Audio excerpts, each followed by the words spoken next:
Hi, welcome to my POL. My name is Ruth, and today I'm going to talk about why I'm in summer school. The reasons why I'm in summer school are because I'm very impetuous and because I have a lot of empathy towards people, and when they need someone to talk to, I'm always there. I'm not assiduous, and I wasn't in my first semester of school, and that really threw me off because the first semester is the one that counts more than the rest. As a personal reflection, I'd like to say that I should have not have been as rude as how I was towards my teachers, and I now know that now, and it's a little too late because now I'm in summer school. But that's what happened, and I think I learned a lot from summer school, and that's what I'm here to show you.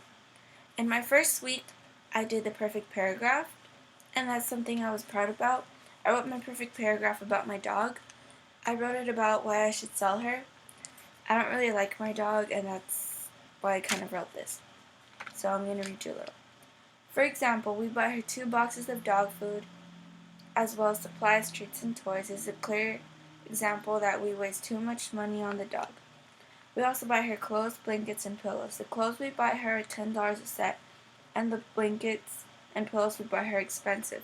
She breaks them often, and we buy her a new blanket every month. It's work, money, and time out of our lives for a dog.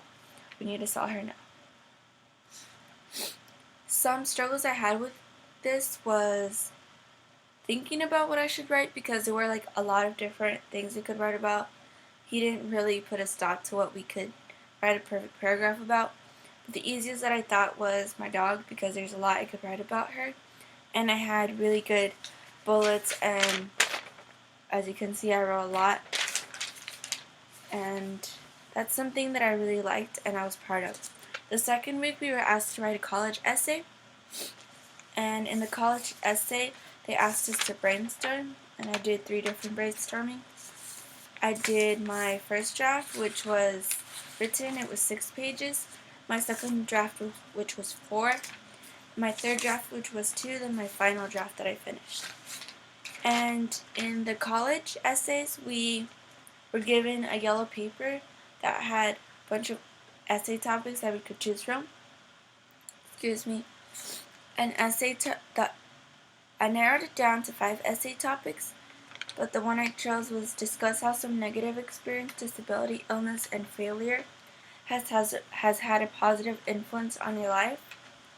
I picked when I was 6 months old and I was in a really hard time in my life where I got into a really bad accident, and I talked about how I overcame that and the struggles that I went through and how that really changed my life and how I was never the same again.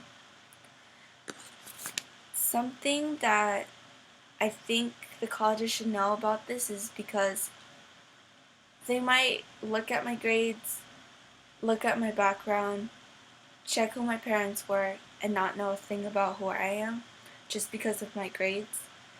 They might just push it aside and maybe they'll look forward to actually reading who I am. And if admissions really wants to do that, I think this college essay paper that I wrote was a perfect example of it. For the third week, we were asked to do something that we did before in the person's class that we failed, but we should do it again. And I picked to do my character sketch. I did a different sketch because the first one I did was a Phineas and Ferb, and then I changed it to a concert that I went to. And some improvements and changes that I did were, first of all, I changed the whole thing again, and it was like starting from scratch all over again. It was hard because I really suck at writing, but this really showed me like grammatical errors that I did. It showed me that I should write like everything I could think about, then go over it again and again, and then come out with a really good one towards the end. I think the character sketch came out really good, and I'm proud of it. And for final, I'd like to talk about my book. The book that I read was called Stumbling on Happiness by Daniel Gilbert, and I'll read you a little bit of it. Adults love to ask children idiotic questions so that we can chuckle when they give us idiotic answers. One particularly idiotic question we like to ask the children is this: what do you want to be when you grow up? If they answer at all, they generally come up with things like the candy guy or the tree climber. We chuckle because the odds that the child will ever become the candy guy or tree climber are vanishing small. Page 9. I picked the beginning of the book to show you guys because I really liked the beginning, and towards the end it kind of got a little boring. But this book was weird, but it was a psychology book, and I've read one before. I read Why Mistakes Were Made, and I really liked it too, but it was just strange, different than the other one. I think that this was a strange book, but I finished it and I ended up liking it, but it wasn't my favorite.